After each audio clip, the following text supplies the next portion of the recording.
hubungan PSSI dengan Coach Sintayong resmi berakhir. Kalau memang PSSI melihat dia sebagai sosok yang sudah ingin diganti, kenapa dia masih dikasih kepercayaan untuk memegang tim AFF gitu? Kita pun nggak ada masalah sebenarnya ST Mudepjat, itu keputusan PSSI. Tinggal nanti di akhir apakah ini works atau justru menjadi blunder dari PSSI. Kalau kita bicara trofi, ya bukan ST doang kok yang nggak pernah ngasih trofi. Hampir semua pelatih yang pernah melatih Indonesia tuh nggak pernah ngasih trofi gitu loh. Ini 3 poin yang tadi diutarakan sama Pak Erik. Apakah akan jauh lebih baik justru dengan pelatih baru? Gua belum melihat ke arah sana gitu.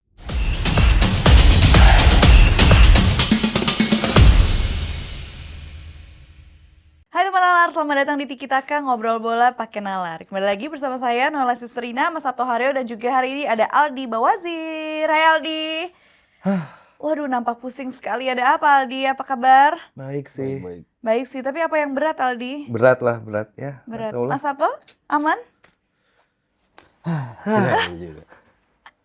Ini pada menghela napas, kenapa guys? Ini saya ikutan menghela napas. Aduh, soalnya topik yang hari ini kita bahas ini benar-benar topik terhangat ya, yang baru saja ada Terpanas kayak bukan? Iya, bukan hangat Oh, lagi bukan nih. hangat Bukan lagi, hangat ini lagi. panas, hot topic Hot ya. topic. Hot. Tapi walaupun ini hot topic, rame di mana-mana, kita tetap akan membahas dengan Jidat. nalar. Oh, kira dengan jidat. Nggak dong. Di Maaf. Pakai nalar. pakai nalar dong. Pakai nalar, nggak pakai jidat. Pakai jidat sundul gitu.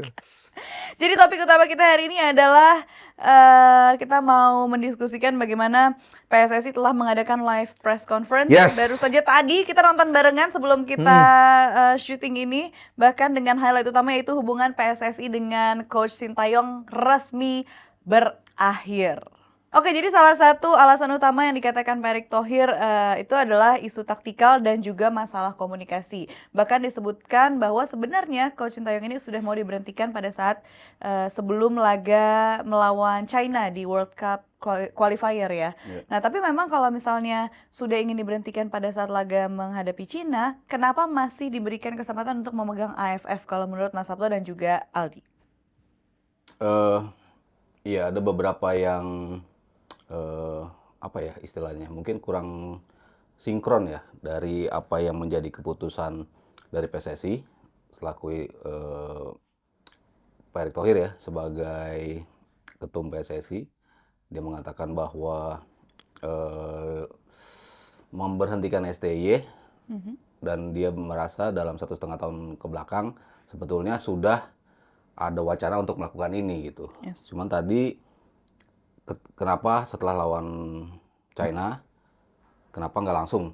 Pada waktu itu kan dianggap China tuh sebagai tim yang harusnya kita kalahkan. Yes. Mungkin itu menjadi alasan banyak yang kecewa kenapa kita tidak bisa menang lawan China. Walaupun dari sisi ini, ya gue pribadi sih ingin memperdebatkan sebetulnya ya. Maksudnya kan China itu udah 7 kali loh sampai ke round 3. Ya. Artinya ini tim walaupun di 3 pertandingan pertamanya kalah terus, tapi mereka tetap punya potensi. Mereka udah sampai ke round 3, artinya kan ini the best team yang ada di Asia sekarang gitu. Perkara mereka kalah di 3 pertandingan pertama, apakah mereka lantas layak kalah sama kita? Itu kan juga bukan hal yang menjadi otomatis ya. Kita tidak bisa melihatnya seperti itu. Walaupun mungkin di atas kertas, karena kita bisa ngimbangin tim-tim yang mengalahkan China, artinya kita bisa memetik hasil yang lebih baik dibandingkan China. Tapi pada kenyataannya di lapangan, dengan segala alasan orang mengatakan bahwa Sintayong salah strategi segala macam, memainkan beberapa pemain yang mungkin bukan menjadi pilihan utama dari fans sepak bola atau beberapa petinggi di PSSI. Cuman saya melihatnya 2 gol dari China adalah murni individual error. Jadi siapapun yang bermain di situ, kalau individual error, ya individual error aja gitu kan. Yang kesalahan individual errornya dari pemain-pemain yang main di luar. Yes. Satu dari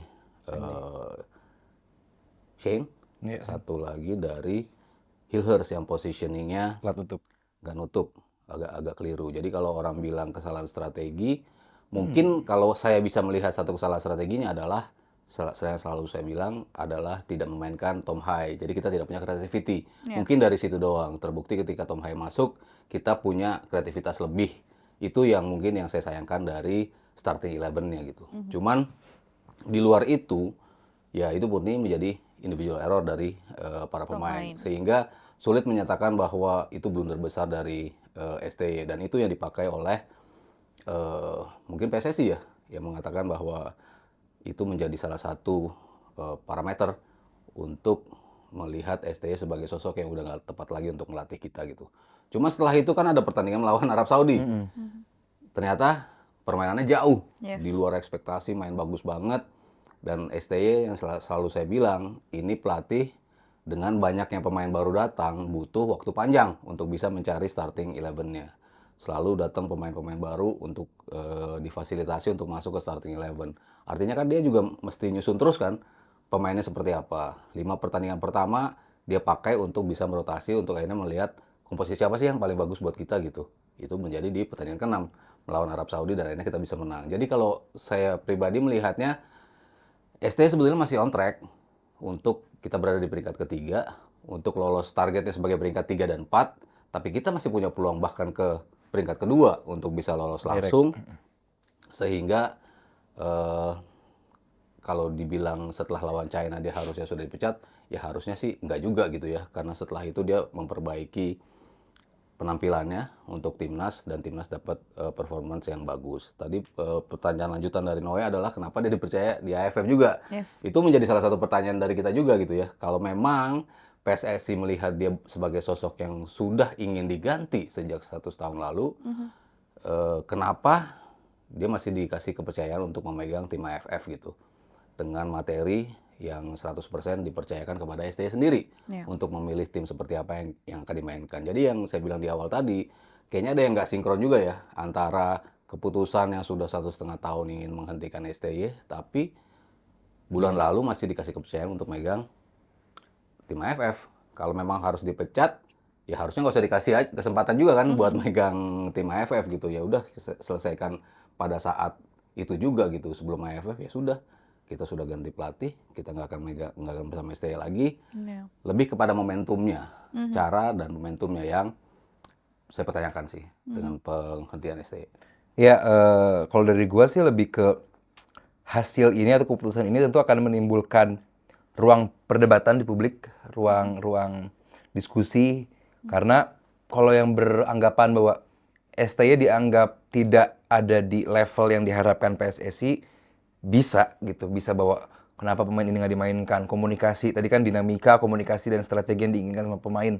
Itu tiga hal yang disuarakan sama Pak Erik, itu pun bisa menjadi dasar. Tapi tadi dasar seperti yang Mas Heru bilang bahwa dan tadi juga ditanyakan sama salah satu jurnalis, which is bagus banget, bahwa Indonesia pun saat ini dalam kondisi atau situasi yang positif untuk lolos apapun situasinya, maksudnya mau lolos direct ataupun lolos peringkat 3-4, itu pun masih achievable gitu ya. Jadi ini pun menjadi, pasti akan menimbulkan ruang diskusi di publik bahwa apakah STY ini dianggap memang tidak layak ataupun memang ternyata masih layak kok gitu loh. Yang bikin jadi jatuhnya kemarin jelek dalam tanda kutip, toh tadi dijelasin Mas Heru, bukan sebuah strategi atau implementasi yang tadi disuarakan juga sama Pak Erik, bahwa implementasi program yang lebih jelas gitu kan. Maksudnya emang ini human error which has happened di sepak bola gitu. Dan ya yang paling menarik adalah yang tadi sih soal pemilihan penunjukan dia sebagai penanggung jawab di AFF, pelatih di AFF, bahwa masih ada nama-nama seperti Coach Indra misalnya yang masih bisa untuk megang di AFF gitu, dan which is juara juga kan di level kelompok umur juga, artinya bahwa memang punya pengalaman di situ dan nggak ada beban untuk memberikan juara. Nah mungkin diskusinya lagi adalah bahwa ini bisa dijadikan apa ya, second chance untuk STY diberikan AFF ini untuk oke, kalau lu sukses di AFF mungkin akan menjadi penilaian kita, evaluasi, pertimbangan kalau sampai sukses. Cuman kan jatuhnya ini pribadi ya, nggak fair gitu. Ini nggak fair karena yang dilakukan STY ini kan bukan di kelompok usia saja gitu, bukan di yang tim yang dimain di AFF itu, tapi untuk yang kelompok senior, dan yang kita sama-sama lihat hasilnya gitu. Cuman ya gua nggak melihat kalau bahwa di putus kontraknya dia di waktu seperti ini, di mana kita masih ada 2 home game yang perlu dimenangkan menghadapi Bahrain dan Cina, bener kan? Ya gue nggak ngerti apakah nanti dengan pelatih baru bisa mengimplementasikan program yang lebih jelas. Kedua, apakah komunikasinya akan jauh lebih baik. Yes. Dan ketiga, apa namanya, pendekatan dengan pemain. Ini 3 poin yang tadi diutarakan sama Pak Erik. Apakah akan jauh lebih baik justru dengan pelatih baru? Gua belum melihat ke arah sana gitu. Apakah bisa gitu. Ya intinya PSSI dan Pak Erik melihat bahwa ini langkah yang harus diambil. Kita lihatlah ke depannya gimana. Oke, nah kalau kita bicara ketidakberhasilan di AFF 2024 kemarin, itu kan banyak yang menyorot bahwa STY itu apa ya, kurang baik secara pemilihan pemain ya, karena yang dipilih itu bukan pemain-pemain utama yang diturunkan. Nah kalau hal-hal kayak gini tuh sebenarnya ini murni kesalahan dari STY sendiri dalam memilih pemain, ataukah ada indikator lain sehingga STY ini tidak maksimal di AFF 2024? Kalau keputusannya adalah memilih pemain-pemain U22 karena liga masih berjalan, sehingga tidak mungkin memainkan pemain-pemain senior kita yang tidak cukup jam terbang ketika tampil di round 3, artinya kan kita nggak bisa pakai mereka. Kita harus memakai pemain yang tidak mengganggu jalannya liga, karena liga tetap berjalan. Akhirnya keputusan itu diambil untuk memainkan U22.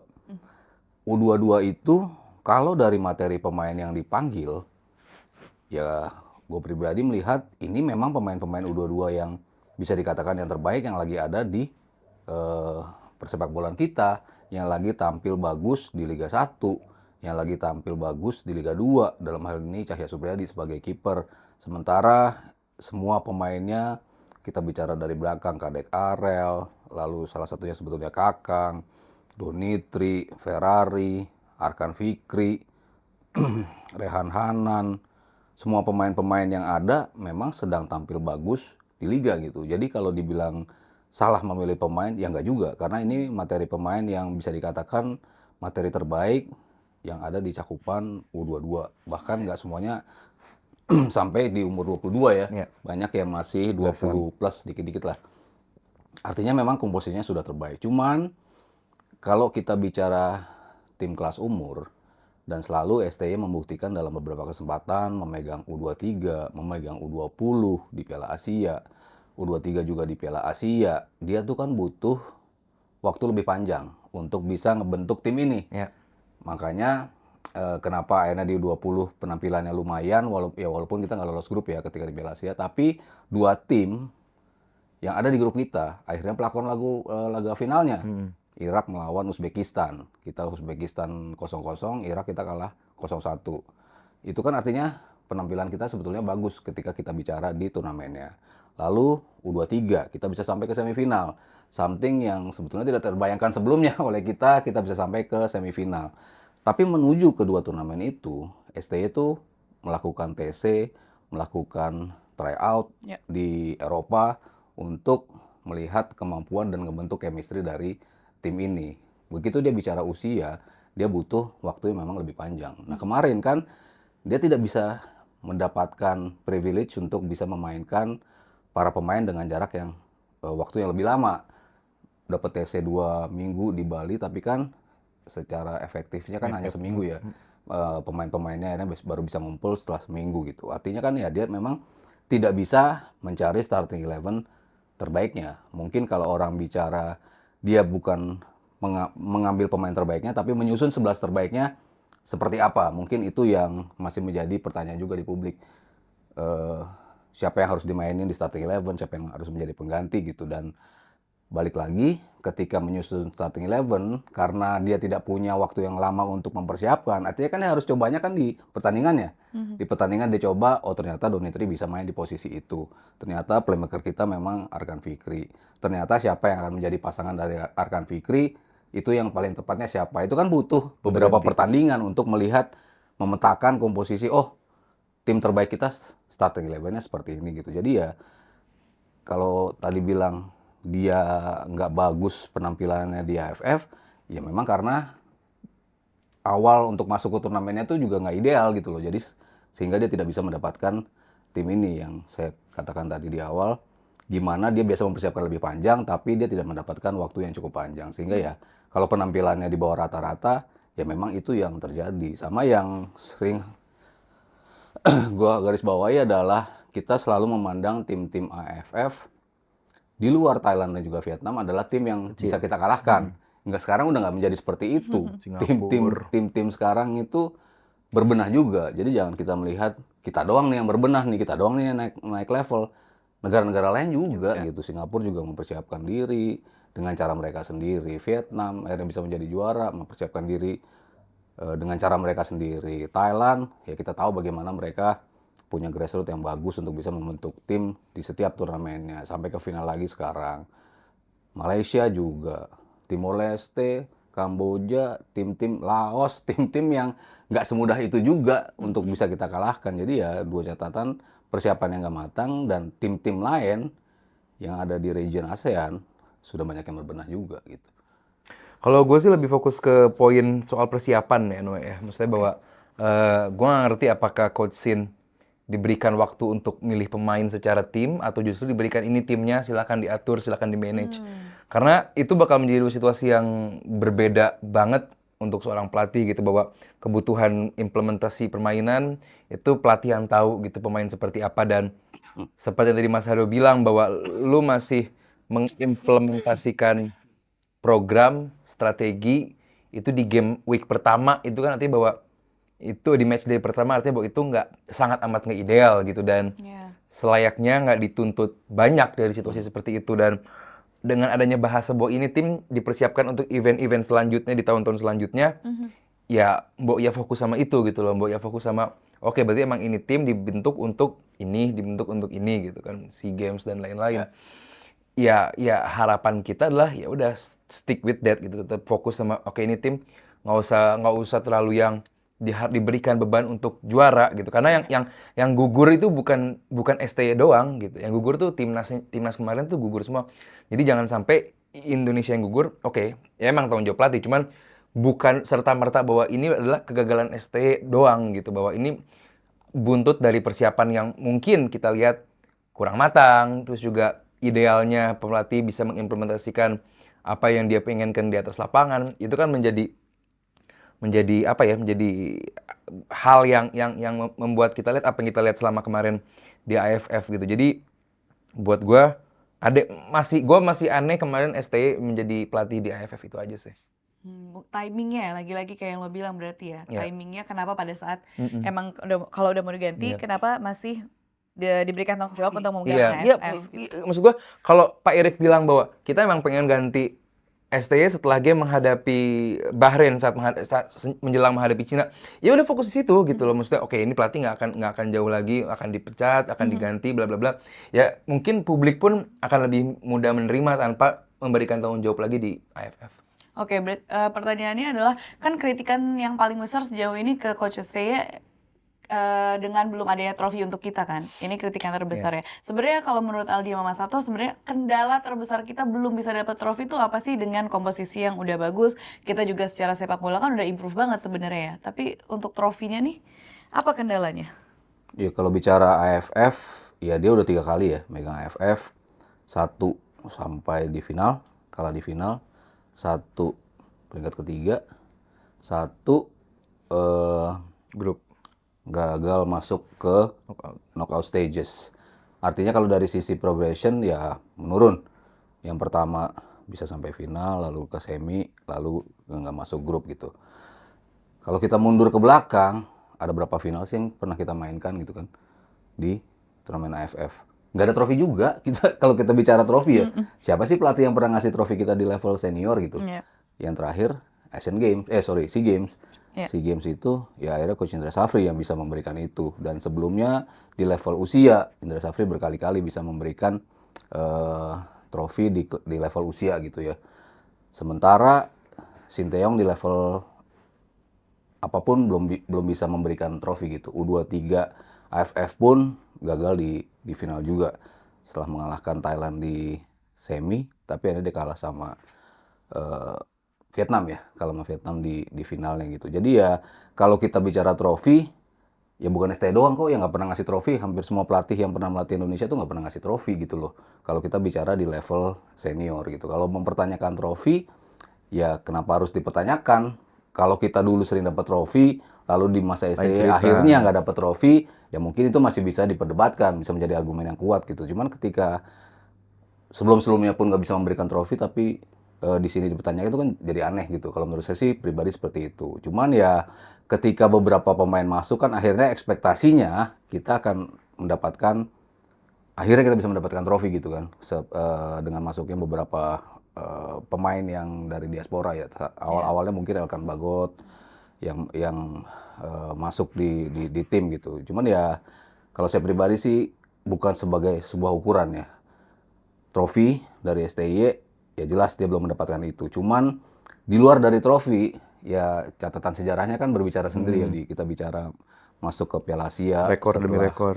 16 tahun nggak masuk ke Piala Asia, lalu bisa masuk ke knockout stages Piala Asia for the very first time, masuk ke semifinal U23 untuk pertama kalinya. Jadi beberapa rekor-rekor masuk ke round 3 itu pun bisa ada di bawah STY dengan bentuk tim seperti apapun ya. Tapi ya nakodanya kan tetap STY gitu yang bisa membawa kita ke tempat di mana kita belum pernah memijak sebelumnya gitu. Jadi tanpa trofi, tapi pencapaiannya juga harus dihitung dong. Dia bisa sampai kemana, ya itu ya menurut gue yang lebih penting itu sih. Trofi memang belum didapatkan, tapi apa yang bisa dicatatkan oleh STY adalah hal-hal yang selama ini belum pernah kita dapatkan. Iya, gambar besarnya adalah improvement seperti apa yang diharapkan sama PSSI gitu. Improvement piala kah? Atau justru rekor demi rekor yang tadi udah jelasin sama Mas Haryo sebelumnya, seberapa kita bisa melangkah jauh di beberapa kompetisi yang sebelumnya kita belum pernah ada di wilayah itu atau di zona tersebut gitu. Dan buat gua nyampainya kita ke third round ini buat gua pribadi ya achievement yang satu Indonesia pun pasti bakal ngerasa bahwa ini adalah sebuah hal yang luar biasa lah. Ini hal yang luar biasa. Dan ya tetap ini mungkin bakal kedengeran klise, cuman biasanya bertahun-tahun kita menganggap Piala Dunia itu sangat amat jauh gitu kan, sangat amat ya hal yang ngimpi lah gitu. Tapi di masa sekarang lah gitu kita bisa melihat bahwa kita kalau 2 kali menang lagi kita masuk loh gitu. Kalau kita bisa menang menghadapi tim ini, kita menghadapi tim ini, menghadapi tim ini kita menang, kita masuk World Cup. Dan itu bukan hanya sebuah argumen, tapi benar-benar kita menang, kita masuk Piala Dunia. Nah, itu kan buat gue, dan gue yakin banyak publik yang menonton ini juga pasti setuju bahwa ya kemungkinan setuju bahwa itu adalah achievement gitu. Dan itu kita nggak bisa menafikan hal demikian gitu. Jadi yes, emang piala nggak ada. Piala perlu. Jelas, piala perlu. Gue nggak mau menjadi orang yang ngapain lu juara AFF tapi nggak masuk ronde ketiga Piala Dunia. Itu bukan perbandingan gitu, Bu. Yes, piala AFF perlu. That's satu poin. Cuman gue nggak pengen menjadi orang yang fokus ke kecilnya atau salahnya satu orang, tapi gue menutup mata gue daripada hal besar yang telah orang ini berikan gitu. Dan bukan dia sendiri pun gitu, Pak Erik, PSSI, pemain, semua itu sudah bekerja semaksimal mungkin, dan ini adalah hasil yang kita terima. Cuman ya gue nggak ngerti sampai dipecat itu, gue masih belum alasannya kan ya itu komunikasi, terus implementasi program, sama penggunaan strategi yang diinginkan pemain. Gue belum mencerna itu. Mungkin Mas Haryo punya pendapat lain soal tiga hal tersebut. Cuman gue belum nyampe. Daripada gue ngasih argumen yang gue pun belum mengerti, cuman gue masih pengen absorb itu dulu sih sekarang. Kita lihat lagi. Iya, maksudnya. Maksudnya Iya, argumentasinya. kenapa harus pemain setuju dengan strategi yang dipengenin pelatih? Ini pelatihnya kan STY gitu. Iya, ya itu yang justru menjadi pertanyaan gue juga gitu. Ya kan? Apakah pemain maunya seperti ini, nggak suka dengan gaya pelatih lah. Ya, pelatihnya kan sekarang pelatihnya dia. Jadi pemain yang harus ngikutin Iya. gaya Gua doang yang strategi. salah. Justru Saryo juga pemain ngomong. profesional harusnya bisa Ya. menempatkan dirinya pada, ya gue minta lo bermain seperti ini gitu. Itu kan yang kita kerja di dunia apapun, profesionalisme kita nggak suka, ya bos kita siapa gitu kan. Iya. Itu kan given, bos itu kan given ya, bukan chosen gitu. Lalu dikasih bos seperti ini, ya lo harus ngikutin apa yang dimau bos gitu. Dan hal ini STY gitu. Kalau kita bicara kita kurang nyerang, lo mau nyerang lawan Jepang, lo mau nyerang lawan Australia, Arab Saudi, beda, lu harus melakukan pendekatan yang berbeda, dan STY udah berapa kali ketemu dalam situasi yang seperti ini dan dia tahu gimana caranya. Dan kita berada di peringkat ketiga, yaitu jawabannya sekarang dia bisa gaya gua seperti ini untuk mendapatkan posisi seperti sekarang ini. Iya. Ya pemain ya harusnya melihat itu sebagai, oh bos kita tahu nih cara membawa kita ke sini nih Works. Yes. dengan cara seperti ini dan berjalan. Sejauh ini kan kita bisa bilang it works. It 6 works. poin, berjarak 1 poin dari peringkat kedua, dan masih on the track target dari peringkat 3-4 gitu. Jadi kenapa mesti dipecat kalau dia masih on track gitu. Kalau bicara strategi yang nggak suka, ya gimana gitu kan, susah itu. Kalau strategi yang nggak suka itu sebuah apa ya, kalau strategi Personal. gaya bermain itu kan preference ya, apa something Selera. yang selera ya, istilahnya itu kan selera gitu. Tapi tujuan akhirnya apa gitu, lo mau main seperti apapun tapi tujuan akhirnya lo nggak sampai, ya berarti kan yang dihitung tujuan akhirnya gitu loh. Tapi kalau lo bermain di luar lo nggak suka tapi tujuannya nyampe, ya memang itu yang terjadi di dunia sepak bola, memang seperti itu gitu. Oke, masih berhubungan sama masalah komunikasi dan masalah pemain nih Mas Sabto dan juga Aldi. Ini kan yang menjadi sorotan juga katanya hubungan STY dengan pemain. Walaupun mungkin sebagian besar baik, tapi mungkin ada pemain yang hubungannya kurang baik. Seperti salah satu pemain yang Mas Sabto sudah sebutkan tadi, Elkan Bagot misalnya. Terus ada juga kendala-kendala di mana dibilang STY ini dikabarkan komunikasinya juga tidak baik sama klub-klub di liga. Ini pendapatnya Mas Sabto dan Aldi gimana? Apakah ini juga menjadi salah satu evaluasi yang besar bagi PSSI ini, masalah komunikasi dengan pemain dan juga klub? Ya kalau klub kan emang dalam pemilihan pemain, dalam lo meminta izin pemain untuk dipanggil di saat liga sedang berjalan, itu kan memang dibutuhkan ya komunikasi apa ya, secara etik ya mungkin ya. Kalau lu membutuhkan pemain di saat sebuah klub juga membutuhkan di luar kalender dari FIFA, di mana klub yang harus mewajibkan melepas pemain, tapi kalau lu nggak mewajibkan melepas pemain, artinya kan ada pendekatan spesial yang harus dilakukan. Ya mungkin ini yang klub-klub rasakan STY tidak melakukan itu, tidak melakukan pendekatan untuk bisa meminta izin para pemainnya, sehingga faktor komunikasi di situ mungkin menjadi salah satu hal yang dianggap kurang dari seorang STY. Lalu komunikasi dengan para pemain, sebenarnya bosan juga sih ya. Berapa kali gue ngomongin Elkan Bagot, selalu gue bilang, sorry, we have to move on gitu kan. Sekarang kita berada dalam sebuah era di mana ketika lu nggak ada dalam tim, ya lu bisa ditinggal gitu. Lu tidak memenuhi panggilan, apapun alasannya itu, ya lo sekarang siap-siap ditinggal. Apalagi di posisi di mana tebel para pemainnya ada di situ kan. Posisi tersebut alternatifnya banyak, pemain-pemain yang bisa menggantikan berderet di belakang lu, sehingga kita udah nggak pusing lagi. Dulu kan selalu gue komparasi, zaman Jordi Amat baru datang, zaman Elkan Bagot baru datang, ketika mereka mengalami cedera atau kartu merah, Beda banget. setengah mati kita pusingnya kan, aduh siapa nih nanti akan bermain. Tapi kan sekarang kan udah nggak seperti itu. Take it or leave it kalau Iya, take it or sekarang. leave it sekarang. Kalau lo nggak dipanggil, ya udah, kesempatan lo nggak ada nih. Iya. Karena para pemain banyak loh yang bisa menggantikan posisi lo gitu. Yes. Dalam kasus komunikasi dengan Elkan Bagot, ya gue sih setuju dengan apa yang ST lakukan gitu, dengan komposisi pemain. Kalau lo masih menunggu dia, nggak fair sama pemain-pemain yang punya kualitas bagus juga Dan untuk sorry bisa Mas, masuk. ya, even dengan apa namanya kapasitas pemain yang even sedikit pun ya namanya lu menolak, atau ya kita nggak tahu di belakang itu ada apa sampai ditolak ya. Cuman tadi kan Mas Aryo fokusnya bahwa di posisi tersebut banyak loh opsinya. Even dengan tanpa opsi pun namanya pemanggilan timnas ya pemanggilan timnas gitu kan. Iya, iya. Ya khususnya apalagi ada Apalagi- opsi. apalagi sekarang ada opsi gitu. Opsinya banyak. Iya. Ya sekarang ya lo harus siap-siap ketika lo nggak memenuhi panggilan. Gerbong ya tetap lo jalan. lo akan ditinggal gitu. Yes. Nah gue sih lebih melihat itu sebagai hal yang justru positif dari STY dalam tegas. hal pemain yang nggak dipanggil atau yang tidak bisa memenuhi panggilan, ya lo akan ditinggal gitu.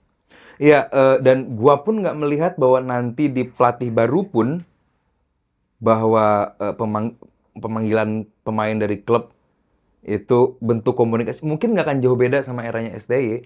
Oke. Gitu karena mungkin siapapun pelatih barunya nanti ya kita udah dapat beberapa gosipnya gitu. Cuman gue yakin treatmentnya mungkin mirip-mirip sama STI ini soal pemanggilan pemain klub ke timnas gitu. Jadi ini gue sih bukan pesimis ya, gue lebih ke kayaknya bakal gini-gini juga lah gitu. Gak ngerti Menghadapi masalah yang sama. menghadapi masalah yang sama gitu, dan tinggal nanti balik lagi aja apakah publik akan menilai apakah dengan penggantian pelatih di fase seperti ini langkah yang tepat atau tidak gitu. Jadi gue sih tidak melihat bahwa ini akan menjadi hal penting. Maksudnya dalam penting artinya bahwa apakah ini akan menjadi berubah dengan pelatih baru. Nah, soal komunikasi mungkin dengan penggunaan interpreter, pemain juga lebih mengerti apa yang dipengen sama pelatih, mungkin berbeda gitu. Jadi ya gue nggak mengecilkan peran interpreter, cuman namanya lu diteriakin sama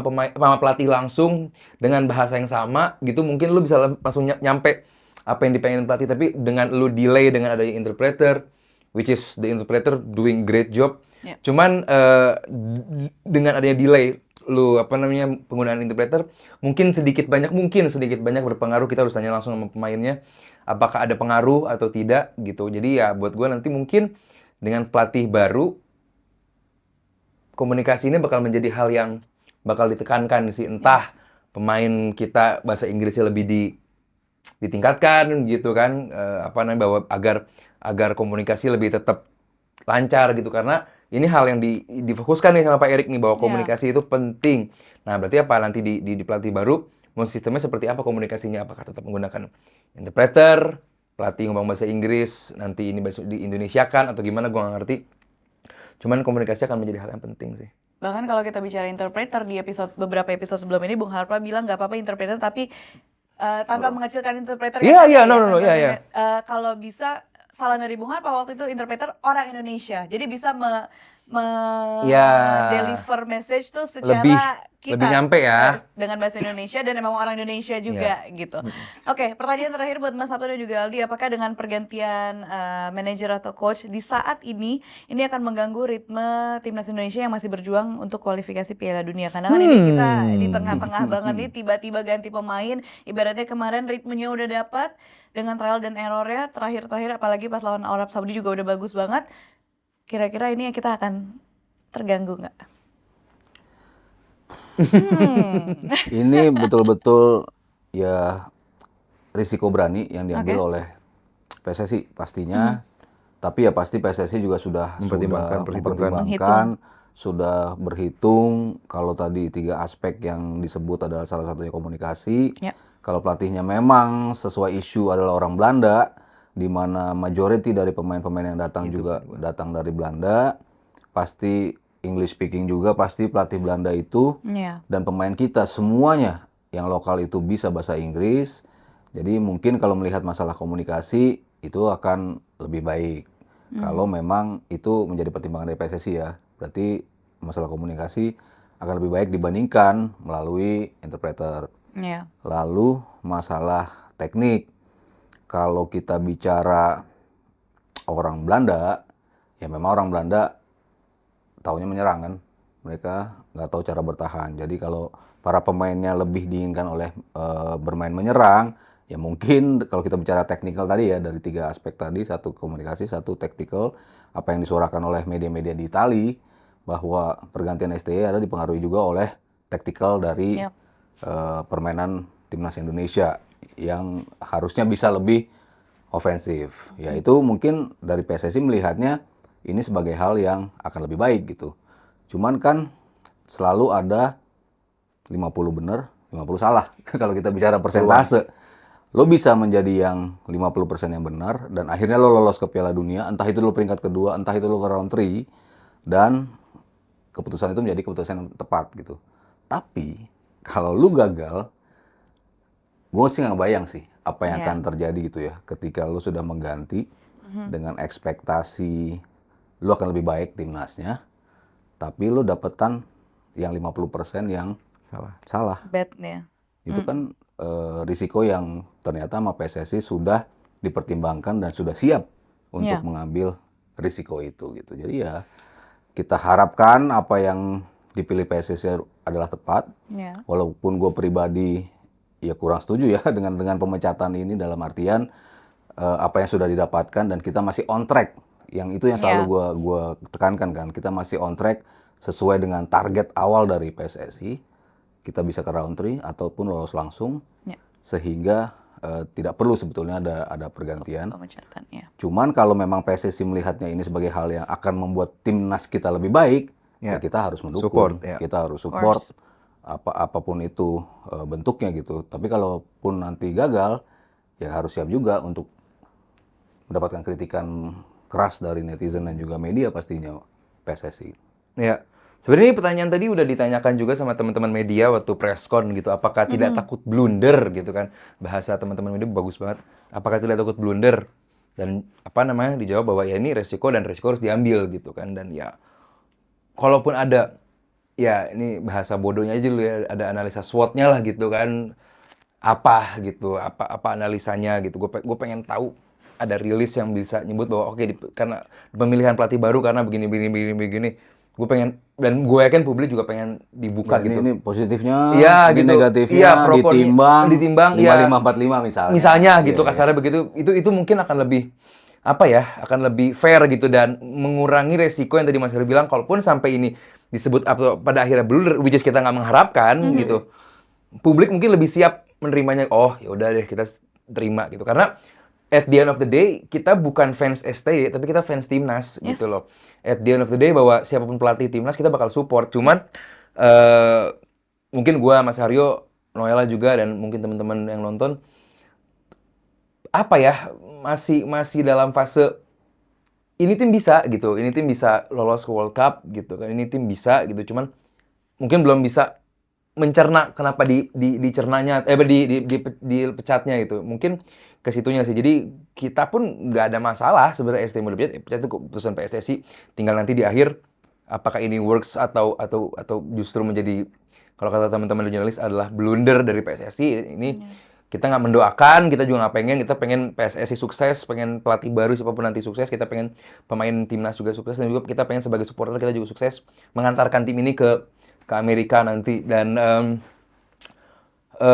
ya apa namanya, dengan pelatih baru nanti, kita pengen lihat dengan berapa bulan, 2,5 bulan menuju Maret, ya 2,5 bulan. Gua nggak tahu nih apakah bisa kumpul semua pemain, karena nggak ada break kan, nggak ada international match day sampai Maret nanti. Dan ya apa cara dari PSSI untuk bisa mengumpulkan seluruh pemain. Cuman tadi kan diinfokan bahwa pemain yang bermain di Liga 1 bisa ketemu dengan pelatih baru. Nah, lalu bagaimana dengan pemain-pemain yang bermain di luar gitu?